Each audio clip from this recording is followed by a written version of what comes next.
soft, chewy, pillowy coconut mouthfuls reminiscent of Bounty bars. I'm going to show you how to make coconut kisses. Thanks to all of you tuning in, especially to our subscribers.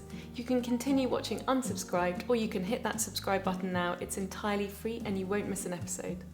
So to start, I'm going to make my meringue, and I've got 100 ml of aquafaba, that's just cooked chickpea water, and that's going to go into my bowl. I've got 1/4 teaspoon of cream of tartar here, and that's just going to help with the structural integrity of the meringues. And I'm also going to do a drop of white wine vinegar. You won't taste it once it's cooked. And again, the acid is going to help to stabilise the meringues, just like so. And now I'm going to let it run for about 10 minutes on a high speed.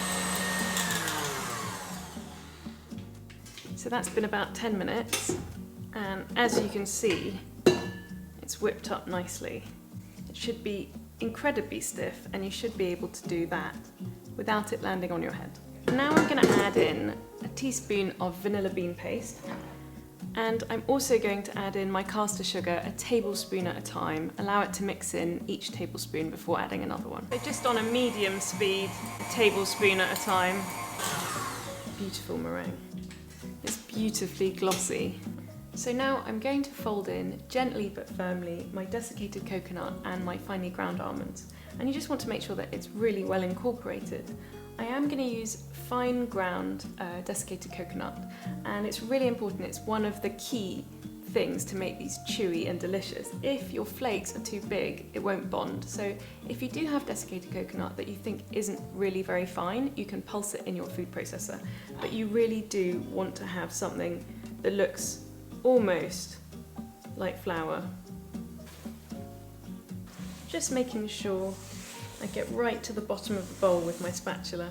I want to make sure it really is fully incorporated. So that's really well mixed together. And I'm going to leave it for about 10 minutes in the bowl, and that's going to help the dough to firm up, and that's another one of my tips for them to be chewy and soft and perfectly formed. So whilst I'm waiting for the dough to firm up, I'm going to preheat the oven to 170 degrees Celsius, and I'm going to line a baking tray. So it's been about 10 minutes and my dough has firmed up nicely. And now just to shape the coconut kisses, and it's a bit sticky and a bit messy, but the main thing is to use pressure to shape them, and that's my third tip for soft, chewy coconut kisses. So I've got a tablespoon here, and you want a small tablespoon. It should make about 20. Try and have them roughly the same size as best you can.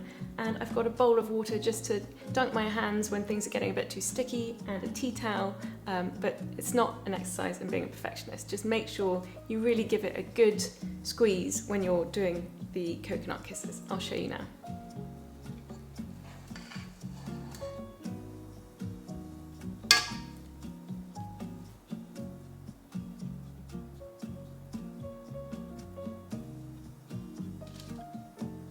So I'm going to bake these now for about 10 to 12 minutes until they have a nice golden brown on top. When you take them out of the oven, they'll still be very soft, so be very gentle when you put them down. My kisses have baked up beautifully. They're still really soft and fragile, so just make sure you let them fully cool before handling them, and then we're going to dunk them and drizzle them with melted chocolate. So my coconut kisses are completely cool, and now I'm going to dunk them in some melted chocolate, just dunking them like that, giving them a little swirl to get any excess off, and then placing them onto a piece of baking paper, and just using a teaspoon. You can use a piping bag if you want, just drizzling the top.